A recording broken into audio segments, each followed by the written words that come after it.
commitments given. And I will be there at the closing table when you get those keys. And it is just as much a joy for me as it is for you. And yeah, we're friends. I'm going to send you business cards. We are friends, Christine. Right. So we're going to go over, we want this to be very interactive. So if one of you has a question as you go through, we were actually playing through this a few minutes before you guys all came on, and full disclosure, I'm not a techie person. This is actually the first webinar that I've done this way. I usually have a one-on-one meeting with clients, but I haven't done it in a group setting. So please be patient with me if I'm like fuddling around with the buttons. But if you do have a question, just hit the raise your hand and I'll get to it, because again, I do want this to be very interactive. I want you all to get as much out of this as possible. And if you have a question, it might be a question that someone else might have. So, and I always say this to my clients, there is no such thing as a stupid question when it comes to first-time home buying, because I wish I had asked more questions when I was first buying my house. Barbara, who's one of our attendees, asked a very intense question right off the bat and said, if I'm looking to buy a business, should I buy a house? I was like, oh, wow, that is an intense question and very advanced. But we're going to have Christine and Barbara connect after this, because Yes. that's like level 2. Barbara. But everyone else, if you have questions as you go, or maybe you need clarification on something that we've gone over and maybe it just doesn't make sense to you, please raise your hand and we'll call on you. And again, we want this to be interactive. So few things as we go through, what you guys will learn, the buying process. Some of you might be a little more advanced than others. I am curious. I know, this is a first-time home buyer webinar.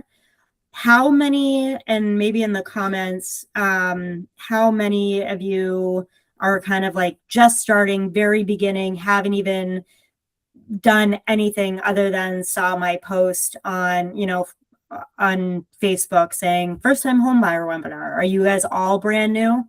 Mm-hmm. Yes. Okay. I actually went to the bank one day to try to get a pre-approval. Yeah. But I felt like the gentleman I was dealing with was more concerned with what was going on outside of his office than talking to me. Yeah. I'm sorry.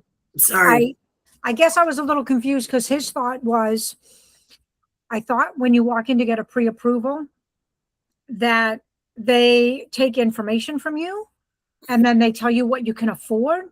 Whereas he wanted me to tell him how much I wanted to spend. And I was like, well, now I'm confused, because I don't know what I can afford. So how can I tell you what I want to spend? So did he do things backwards? Like, how is that supposed to work? Yeah. We do like a jumping off point. Are you looking at something that's $1 million? Are you looking at something that's $400,000? So we do need a jumping off point to see where you're going to fit in and what is going to be the best fit for you. And then we can narrow it down. Yeah. Okay. Yeah. And there are, so I will tell you, there's a million different ways of doing real estate. And I always advise buyers that when you're getting started in the process, which it appears that most of you are, I always advise people to interview a couple of agents, interview a couple lenders to see who the right fit is, because there is a spectrum of real estate agents out there. There are some very good ones. I will be candid and say there are some very not so good ones. And same with lenders, right, Christine? There's some amazing lenders out there who will hold your hand. And there are some that you're just like, what is happening? And Christine and I, again, we work from an education approach. So especially for first-time home buyers, we want you to feel supported. And you don't do this every day. We don't expect you to do this every day. Why would you know what the A's, B's, and C's of all of this are, which is what our job is to guide you and give you the right resources. So for me, when I'm sitting down with buyers, especially first-time home buyers, I give them a couple of names of lenders to say, listen, these are really good folks to reach out to. I know they're going to take good care of you. You know, you're not just going to walk in and they're like, well, what do you want? You know, Christine's going to ask you questions and say, what are your goals? What are you hoping to achieve from this? And it's a dialogue versus just taking orders. So we're going to go over that a little bit. You know, and there's a lot of things that buyers don't know. Like one of the things that people think is that you need 20% down to buy a home. And that's not true. It used to be in the olden days, but now with homes being as expensive as they are, it's not feasible for most people, especially first-time home buyers. So we're going to go over that. We're going to go over financing basics, how much money you need, and then what mistakes you can avoid. And I'll tell you right now, you will avoid many, many mistakes by interviewing agents to make sure it's the right fit for you, make sure that they know what they're doing, and then same with lenders. So I will tell you, and I probably shouldn't bash real estate agents because I am one, but I will tell you the barrier to entry to being a real estate agent is very low. You have to pass a 40-hour class. You have to take a 40-hour class and pass a test. That's it. So you want to make sure that the agent you're working with has experience, they have your best interests at heart, and they can work for you and not kind of guess what exactly they're doing. And you want to feel confident in their capability. So, and I'm not going to do death by PowerPoint. This is just more of a guide so you can kind of understand where I'm going. So why people buy homes, you know, obviously you build equity, you have stability, you have control over your space. Real estate is a long-term wealth building vehicle. When I work with buyers, I always tell them you want to look at it from an investment perspective. So when we go look at houses, you know, you might be busy looking at the pretty paint, the staging, all of the things that list agents are doing to make it look fancy and nice and you want it. Meanwhile, as your agent, I'm like, hey, it's on a busy road. It's underneath a flight path. You have railroad tracks in your backyard. So these are all things that you want to take into consideration because life circumstances happen and you don't know if you're going to have to sell it a year later, 5 years later, whatever. And you want to make sure that whatever property you buy, it will be able to be unloaded quickly if you have to. So I always play devil's advocate when I show properties. And if you're happy with being on a busy road or under a flight path or have railroad tracks in your backyard, that's fine. But I do want you to understand the negatives because when you go to sell it, future buyers are going to be looking at it from that vantage point. So you want to look at things from an investment standpoint because it's going to be most likely one of your biggest purchases. It is the largest purchase you will ever make. Is buying a home. I mean, unless you buy, you know, a yacht someday. I don't know about you. I'm not planning on buying a yacht anytime soon. So, you know, in stability, you take out a mortgage and your payment is essentially the same for 30 years with the exception of taxes, which those are inevitable. But you have more control over that than, say, your landlord upping your rent willy-nilly whenever they feel like it, you know? So those are a few reasons, you know, and also too, I get a lot of pushback or not pushback, but feedback on, oh, the rates are high. Well, if you're renting, your rate is 100% versus maybe 6% if you buy. So when I hear folks say the rates are really high right now, I'm like, I get it. You know, historically, they're still actually low, but in the last few years, you know, we saw 2%, 3%.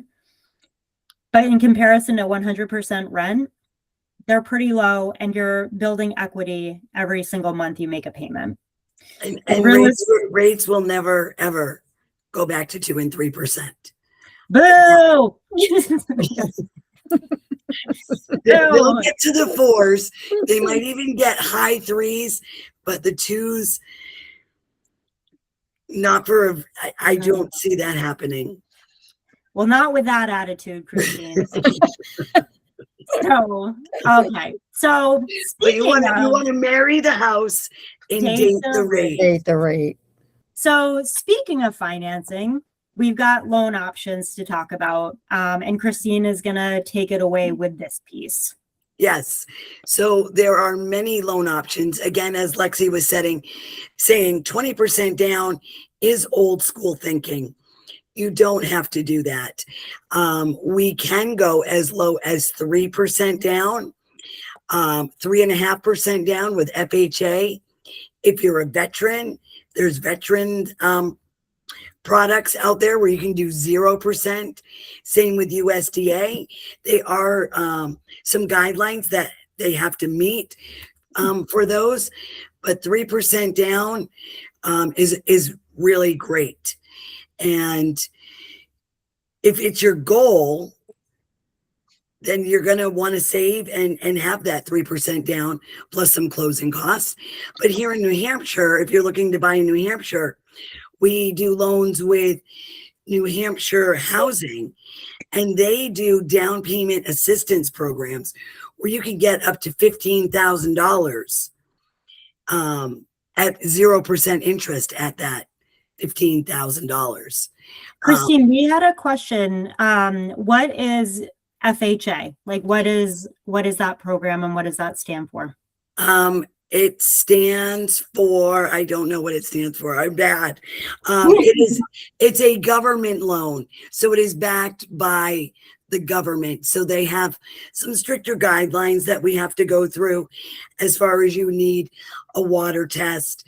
There can't be any chipping paint. Railings need to be up. But it's backed by the government. And that's more of a first-time homebuyer program, correct? You don't have to be a first-time home buyer to do FHA. Okay. And are there credit, are there more or less stringent credit requirements on FHA than other loan programs? They do. You can have a lower credit score with an FHA, which is nice if you're just starting out. But they're very forgiving and they're usually the rates are lower as well. Okay. That's good to know. Daniel, does that answer your question? Does that help? I'm going to assume yes. Okay. Thank you. So All right. yes, like I said, there's so many options to get financing, to help you out, to help people get into a home. And that's my job, is to find the best loan fit for you, something that you're comfortable with, a monthly payment, because I can qualify you for your mortgage payment, but I don't know your lifestyle. Are you going to Starbucks every day? Are you going to go to a concert once a month, once a week? Do you travel? So I can qualify you for the loan, but you have to make sure that it's going to fit with your lifestyle. And on top of that, with the other things, the type of house that you're looking at, I always ask people, if you don't have a ton of money for a down payment, there's also closing costs, which we can talk about in a little bit. But say, you have 3.5% for the down payment, and depending on your purchase price, you might be looking at $10,000 for closing costs. But if you don't have any money left over for, say the furnace goes, or maybe you need a new roof, or, home ownership, there's always things to think about. I always say, if you don't have a ton of money left over after that, maybe save up for another year or so to make sure that you have a little buffer, because the last thing that you want to do is blow through all your savings and then you don't have any money to make repairs. That can be a very scary thing. Not even just repairs, but when you want curtains, most people want new furniture, and you want to be able to feel comfortable in the house and not be eating ramen noodles. Yeah. USDA, Christine, so there are certain towns USDA loans are only allowed in certain towns, correct? That is correct. Yeah. They do have very tight guidelines.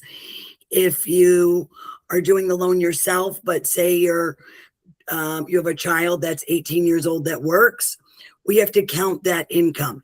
Anybody that lives in that house, we have to use their income to qualify you. If that income goes over their threshold, now you don't qualify for that loan. And there are certain towns that that USDA will rent in. Portsmouth is not one of them. Yeah. And Christine, can you talk at all about New Hampshire housing programs for, Yes. yeah. Yes. That is something that I didn't really know about until a couple years ago. And I had a buyer that it worked out really well for her using a New Hampshire housing program. Yeah, New Hampshire housing is not government backed, which is what something a lot of people think is. But what you are getting if you are doing down payment assistance is that is a grant. And the grant counts as a second mortgage, but you are paying 0% interest on it. So if you take out that grant for $15,000, it is considered a second mortgage. You don't have to pay on it unless you are doing a refinance or you're going to sell the property. Then you would have to pay that $15,000 back. Is there a time frame? Is there a time frame that you would have to pay it back if you sell the property? No, it just went so that it is through the life of the loan. Okay. So these are all really good things to talk to a lender about before you even start looking at properties. A common trend that I hear from buyers is I'll get a phone call and say, I want to go look at 123 Main Street. And my first question to them will always be, have you talked to a lender yet? Or how are you planning on financing the property? And the answer I get often is, well, I want to make sure I like the house first before I talk to a lender. Do not do that. Here's why. Here is why. This is like the number one thing, because we are still in a very competitive market. It's not as competitive as 2022, 2023. We're evening out, but for first-time home buyers, it's still very competitive depending on which area you're looking in. And so if you go look at a house, by the time they're accepting offers, which say you're looking at a house on a Saturday, the seller might say offer deadline is Monday. You will still need to take time to reach out to a lender, get all your ducks in a row, and you might not have an answer or pre-approval by the time the offer deadline hits. This happens so many times. Please do yourself a favor and reach out to a lender, two lenders. Christine, correct me if I'm wrong on this stat, but you can speak to as many lenders in a 45-day period, and it only counts as one hard pull on your credit. Is that correct? It is. That is correct. Yeah. So it doesn't cost anything to talk to a lender other than time. They're going to ask you some very basic questions, what your income is. They might pull your credit score. But again, you can talk to 3-4 lenders and it will only count as one hard pull on your credit. So you don't have to worry about them dinging your credit over and over and over again. And it just sets you up versus running around with your head chopped off after you find the property, because that's what happens. You're like, oh, I'll just wait to get pre-approved until I find the property. And then you find the property. And then by the time you're getting pre-approved, it's too late and you've lost the property. So do yourself a favor, get pre-approved first. That's always the number one step that I tell people. Even, to be honest with you, even before talking to a real estate agent, I usually say, oh, look at the next slide. I'm so good. Step one. That's it. Right. Because think about it. You're not going to go shopping without knowing what your credit card budget is, or go do groceries and go hog wild if you don't know what's in your bank account. So the same thing with a house. You want to know what you are pre-qualified for. Yeah. And also too, when I sit down with buyers, I often ask, what do you want to keep your monthly payment at? Not necessarily what do you want to pay for a house, because depending on what town you're living in, taxes vary from one town to the other. So your mortgage payment is compiled of the principal loan amount, the interest you're paying on it, insurance, so homeowners insurance if you're escrowing that, PMI if you're putting in less than 20%, which actually, Christine, I want you to touch upon PMI in a minute. Sure. And so that's your payment. But if your tax rate is $15 in one town and $25 in a different town, a $500,000 house in one town is going to be a different payment than a $500,000 payment in another town. And I won't get too far into the weeds on the math on that. If, after this, if you still want clarification and more information on how to run numbers, Christine and I will be available. But I always ask what people want to keep their payment at. So if you want like a $2,500 payment, that's what you want to talk to the lender about. And that takes into consideration how much money you're planning on putting down, etc. So Christine, will you touch upon PMI? Sure. PMI stands for private mortgage insurance, and it is a fee that you are paying each month until you reach your loan to value of 80%. So if you're putting 3% down, so that makes your loan to value 97%. So you're going to be paying that PMI each month until you get to 80%. It's can be anywhere from 3 to 8 years, depending on how It that. might even be less. It might even be less. My PMI came off after a year and a half. Oh, Because that's the market fantastic, appreciated. because The the market appreciated. market is great. So PMI is not a bad thing. You can get more house with paying some PMI. PMI, what you are paying, it can be anywhere from $40 a month to $400 a month. It all depends on your credit score. So you want to have really great credit scores to have a lower PMI payment. And again, it's not forever. Lexi just told you she got rid of hers in a year and a half. And it's not something extra that you are paying. It is right in your mortgage payment. So you're just going to write a check each month to St. Mary's Bank for $2,700. And that's your insurance, your principal, your interest, your taxes, and your PMI. So, right. And so a lot of people are like, well, I need to save up 20%. But 20% of, let's say, $500,000, that's a lot of money.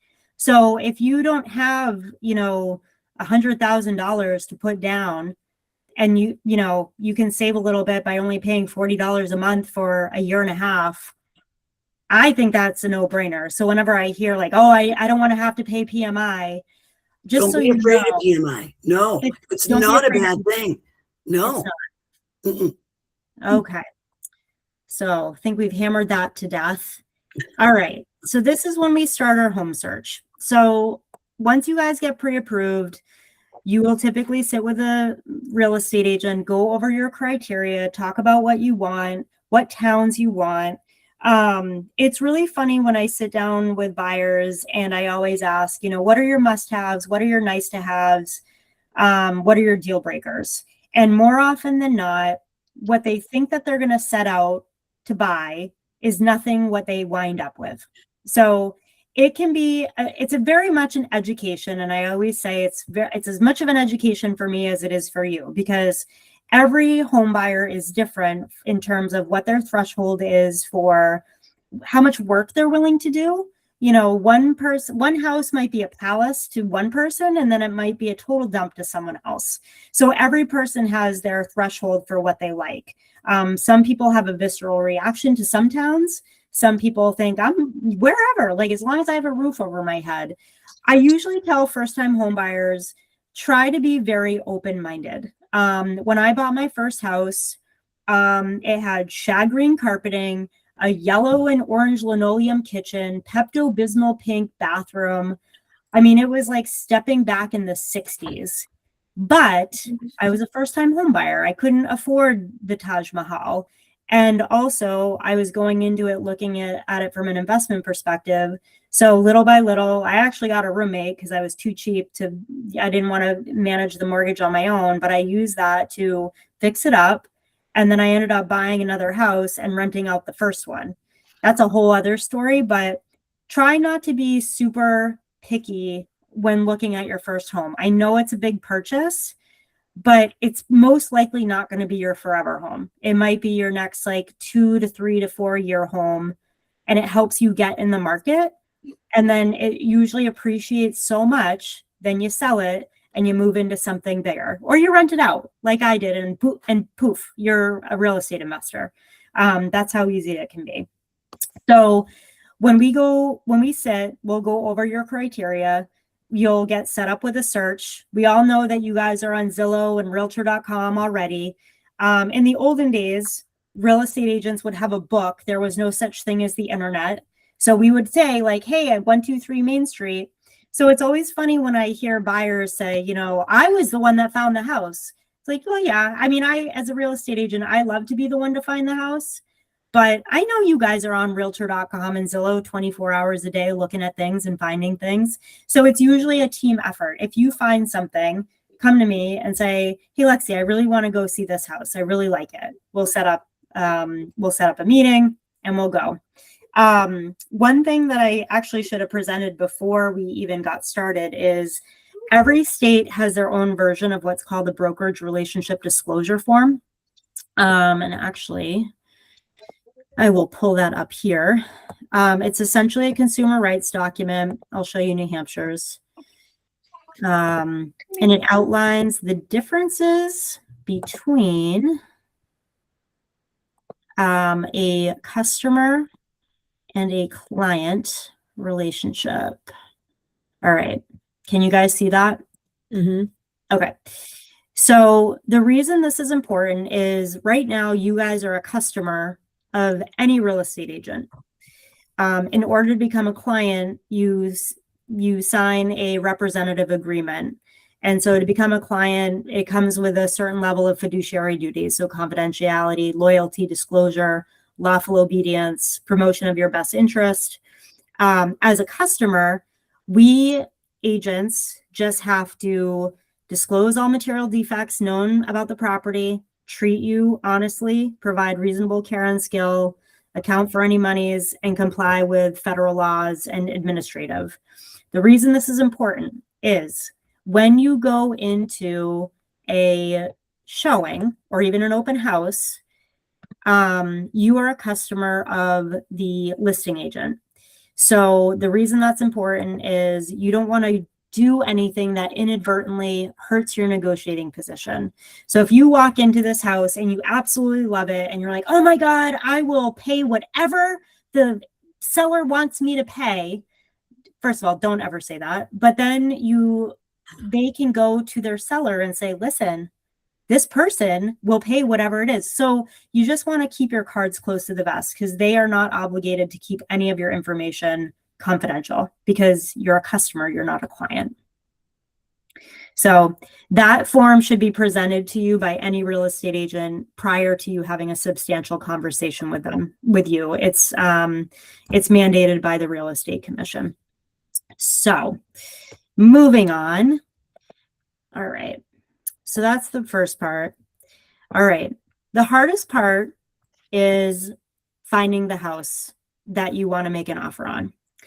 I will tell people that this is an emotional process and you are going to fall in love 10 times and have your heart broken 9.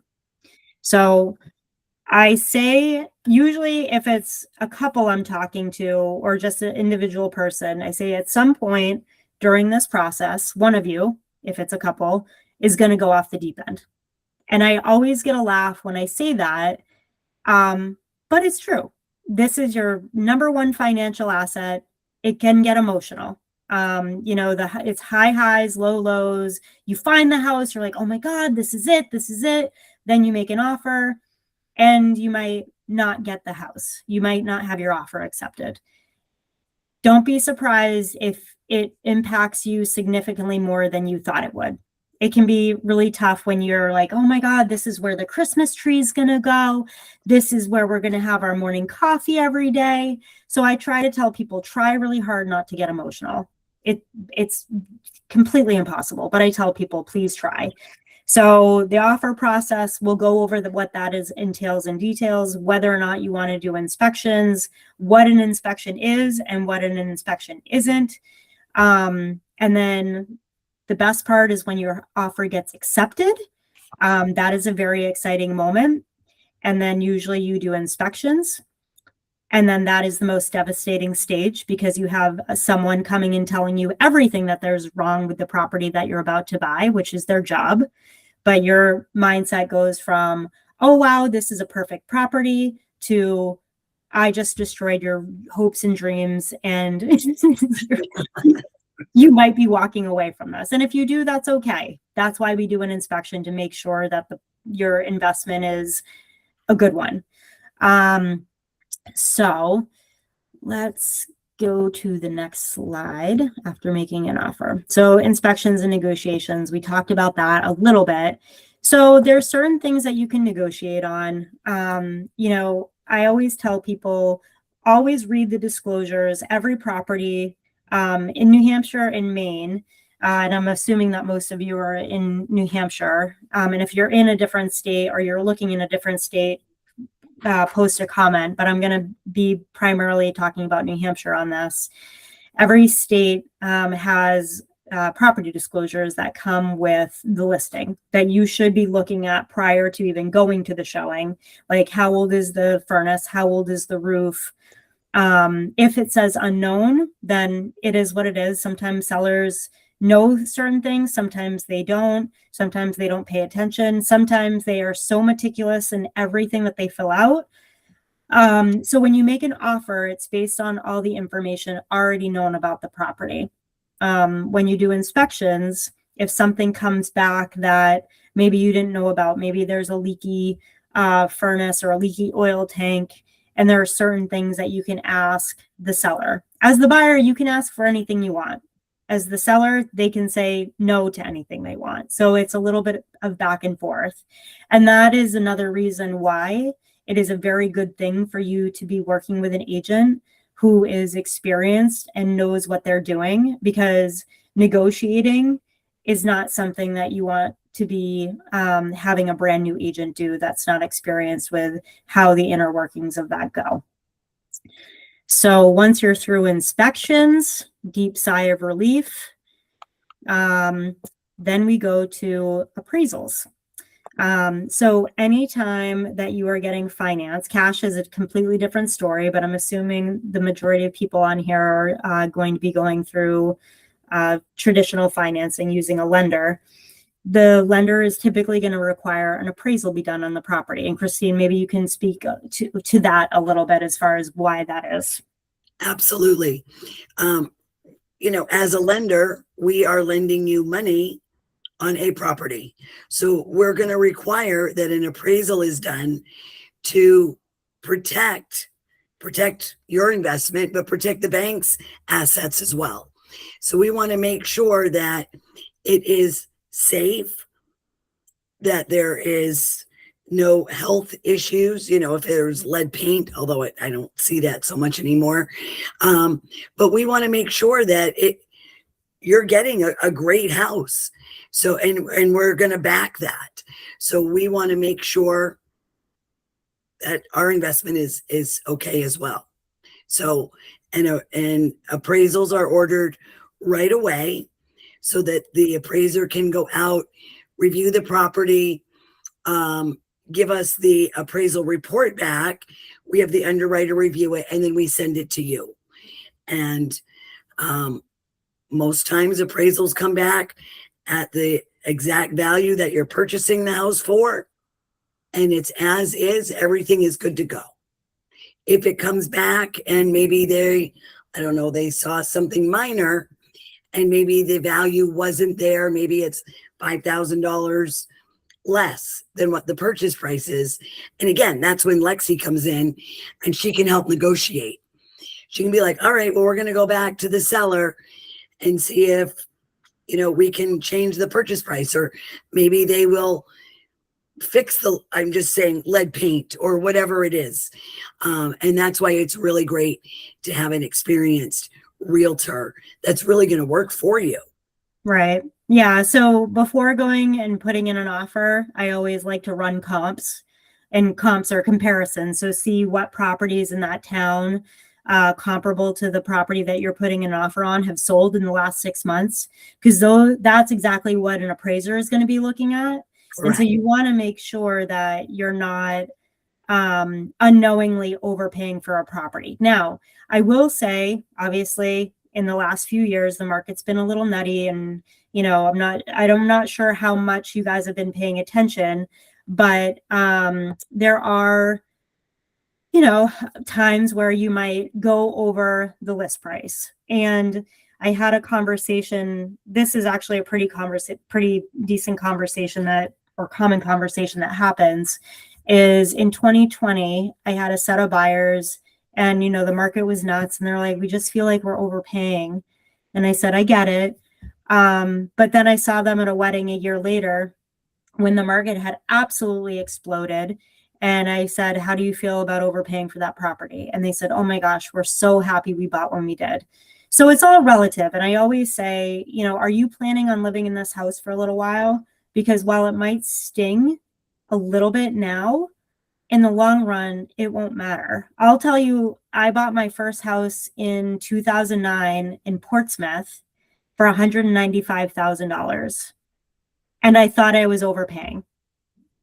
So just to give you a frame of reference, obviously it's worth significantly more than $195,000 now, but that's the beauty of real estate. It always appreciates. Right. So, and that's the part of wealth building. So in the moment when you feel like you might be overpaying a little bit, you have to look at it from a long-term perspective. Now, you still have to be comfortable with the payment.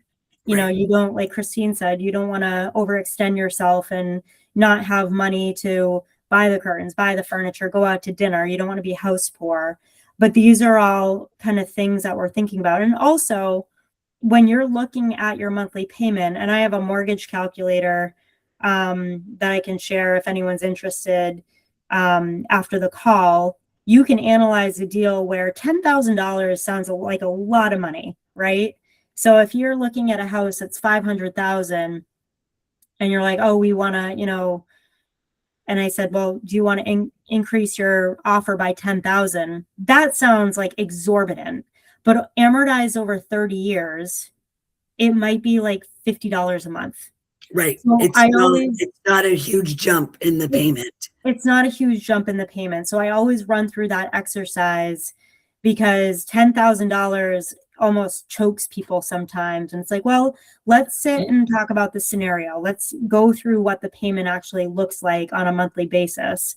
And if it's only $50 a month, that's a lot easier of a pill to swallow, and they'll still get the house that they want. So every situation is different. And again, that's why it's helpful working with an agent who knows what they're doing, who knows how to analyze deals and say, okay, and we're not the decision makers. You guys, as the buyers, are the decision makers. We're not in your head emotionally and financially. So whenever I have a buyer that says, well, what would you do? I said, I'm not buying the house. Right.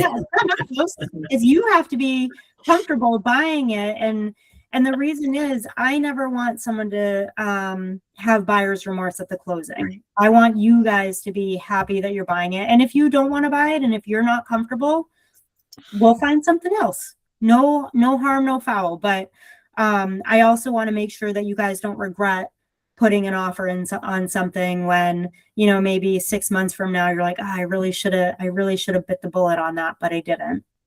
So it's definitely a team effort. I like working with my clients as a team. The lender is always part of the team as well. There's also a title company that comes on. New Hampshire and Maine are title states. Massachusetts is an attorney state. But when we go under agreement, the purchase and sale gets sent to the lender. The lender then orders what's called title. The title company researches the chain of title to make sure there's nothing funky going on. There's no disputes. There's no liens. There's nothing that could negatively impact your ownership of the property. Christine, do you want to talk about that a little bit? You might know the world a little bit more than me.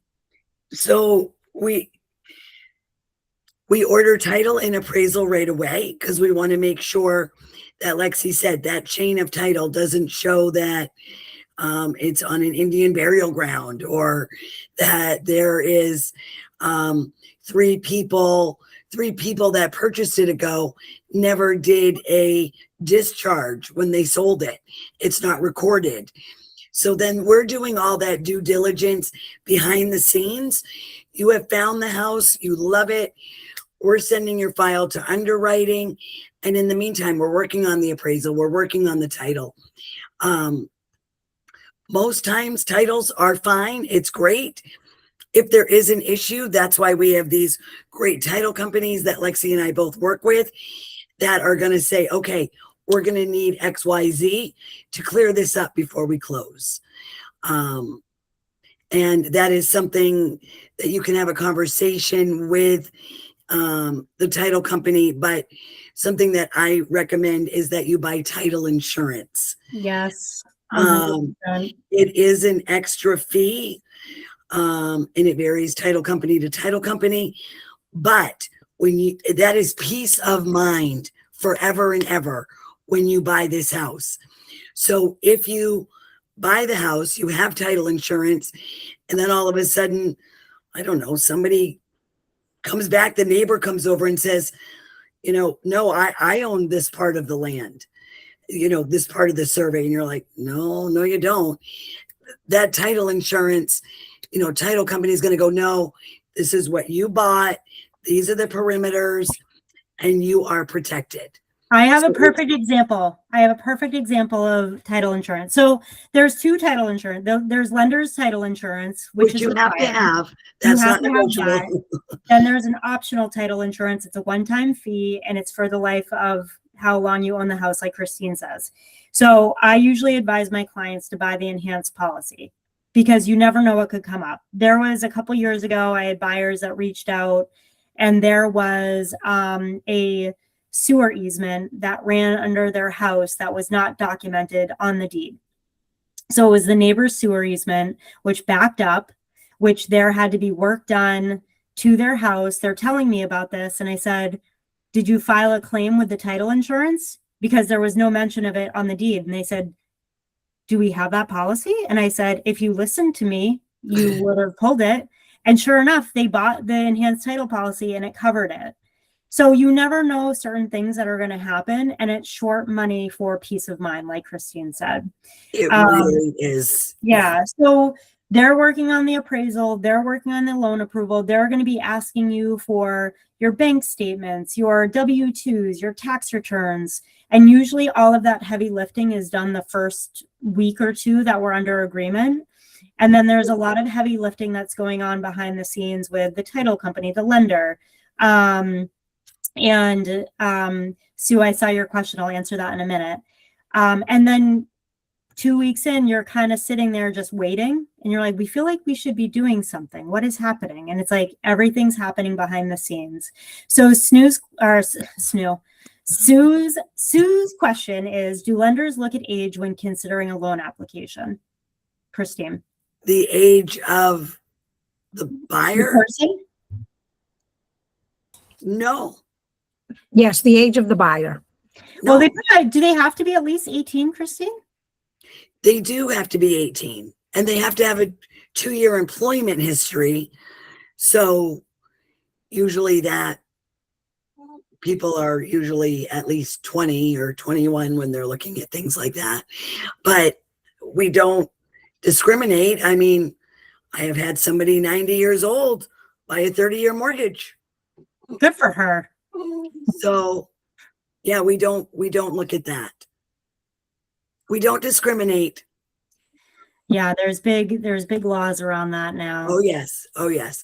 And when we are getting you pre-qualified, that is when I am asking for your W-2s, your pay stubs, your tax returns, because I want to look at all of that now so that it's super strong. When you are making this offer, it is solid. And I want you to have that peace of mind. And then when I'm sending all that paperwork to the underwriter, there's going to be very little that we're going to need back from you. That's when you're going to start shopping for your homeowner's insurance. Yeah. So I actually everything up front. Yeah. Go ahead. Yeah. Everything up front. So that way it's a really smooth transaction. Yeah, I always advise buyers when we go under agreement to research homeowners insurance right away. And the reason being is insurance companies are really cracking down now. So if the roof age is unknown, they might say, they want to come take a look at it. If it looks suspect, they might require it to be replaced within a certain period of time after you buy it. They're cracking down on age of heating systems, oil tanks. So you don't want to get a week away from closing and then look at insurance and realize that no insurance company will cover you because the lender is going to require homeowners insurance. Yes. So, and I always like to talk about, make sure you talk to your lender about closing costs, because that's something when I first bought my house was a surprise to me. No one told me anything about closing costs. So you have your down payment, which is great, but then you also are going to be paying closing costs, which closing costs include anytime you buy or sell property. We'll use New Hampshire as an example. There's a transfer tax in New Hampshire. So it's 1.5% of the purchase price, and that's split 50-50 between the buyer and seller. So let's say you're buying a $400,000 house. We'll get out my little handy calculator because I'm not good at math. So your portion on a $400,000 house for transfer tax alone is $3,000. Then you have the mortgage origination fee, probably another $1,200, $1,500. Then, well, at St. Mary's, we're $895. Oh, there we go, saving you money. So why you should use Christine. Right. So we have an origination fee of $895, and we have an appraisal fee of $665. Those are the only two fees that the bank that we are going to charge. All the rest are like Lexi said. There's the transfer tax, there's the title fee, there's the recording fee, there's title insurance. But Yeah. Closing costs can run $8,000 to $14,000, Right. and that cannot be rolled into the loan. That's money that you need to bring to the closing table. Yeah. So, I mean, sometimes depending on the situation, sometimes you can roll it in the loan, but that's a little more advanced in every situation. I don't want to bog people down with that. But thank you, Christine, for saying that, because sometimes I have buyers be like, but the lender said that we could just roll it in. And I'm like, oh, No. No. that complicates things a little more. It does. Yes. And then typically, so the closing day, you have up to 24 hours to do your final walkthrough of the home to make sure nothing has been damaged, nothing like no broken windows, no burst pipes, nothing is burned down. All the seller's items are removed from the house. Believe it or not, there are times where I have to call a junk removal company because the seller has not removed everything. I'm very clear with my sellers that by the time that the walkthrough is done, all items need to be out of the house. Now, the house, according to the contract, the purchase and sale in New Hampshire, the house has to be broom swept. Now, one person's version of clean is different than another person's version of clean. They do not have to have the house professionally cleaned. I say this because there have been so many times when I've gotten to the final walkthrough and the house is not cleaned to my buyer's standards. It doesn't have to be. So just anticipate that you might have to have a cleaning company come in. So we go through the walkthrough, assuming everything's great. You go to the closing. You're going to get an itemized list. It's called an ALTA or a settlement statement a few days before closing, outlining all of your fees, your closing costs, plus your down payment. The title company is going to distribute this statement to you that the lender has coordinated with them. They're going to tell you the total amount that you need to bring to closing, which includes your down payment, the closing costs. You're going to either have a wire done or you're going to go to a bank and get a bank check and probably throw up all over yourself with the amount of money you're bringing to the closing table. You bring it to the closing table, you sign a bunch of paperwork. It is the most anticlimactic thing ever. You get the keys and you're on your way to homeownership. And then that is the process in a very high level. There's a lot of things that can go in and out, but for a first-time home buyer webinar, that's kind of what we went over. I do want to make sure that I answer all questions. I know an hour is not a ton of time to go over every little nook and cranny of the details of a transaction, but what questions do you guys have? Like, what are things that you're worried about? What are things that have been kind of keeping you up at night, or just what are you curious? Yeah. We answered everyone's questions. You can come off on mute and ask. You don't have to type it in. Yeah, you don't need to be on mute. You can just come through if you want. Wow. All right. Well, that was our presentation. Christine, do you have any final words? No, just so you know that 30 days, once you go under contract, and Lexi has given me that signed purchase and sales agreement, we can close you as soon as 30 days. So it's going to be a whirlwind month. Just know that will be emotional. I will check in with you as often as I need to, but also just to check in and see, are you sleeping? Are you okay? What questions do you eating? Right. And you're going to sign a stack of papers about 3 inches thick at the closing table. But we do get a closing disclosure to you 3 to 5 days prior to the closing, with that breakdown Lexi was talking about. So you are going to know, exactly what that number is going to be. And we want to give you ample time to review and say, okay, wait, I already paid for the appraisal. Okay, great. Right. That won't be on the that final fee, but we're giving you ample time to review it, digest it. If you have any questions, then you've got that window before we actually walk into the closing table.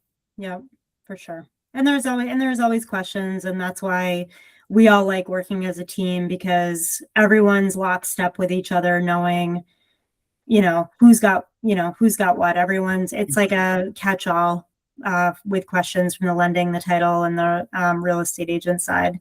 So it can be a really fun experience if you're working with a team of folks who know what they're doing. So if no one else has any other questions, we will adjourn, and you guys will get, I've been recording this, you guys will get a copy of the recording, as well as the first time home buyer guide. I'll send out the slides too that has my and Christine's contact information. And if at any time, you have additional questions or want to go over things a little more in detail, I'm available, and Christine's always happy to get you guys approved and get you guys started on your home buying journey. Yeah. Awesome. Thank you so much for everyone coming on tonight. And again, any questions, just give us a shout. Thank you so much. Thanks, guys. Have a great night. Thank you. Bye. Bye.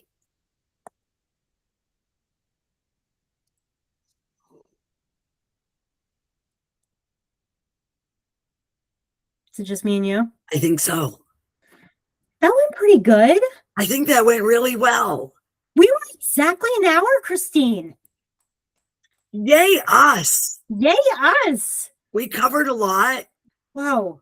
I was trying so hard not to go down the rabbit hole. I know, and I'm like, oh my God, did I talk too much that they didn't understand? It's hard sometimes though, because I thought you did a great job. Thank you. I thought you did too. I mean, like I said, they have to know there are closing costs, because that's what some people think, I'm going to walk in and not pay anything. Yeah. Even if I get you a $15,000 grant, you still might have to bring $2,000 or something, Yeah. Yeah. And it is hard when they're not really asking too many questions. So you're just like, have I gone over their head too much? But I mean, for the most part, we had 6 people. I mean, that's great. I know. And they all stayed the whole time. The whole time. Yeah. And they did ask some questions going through. Yeah. It was good. High five. All right.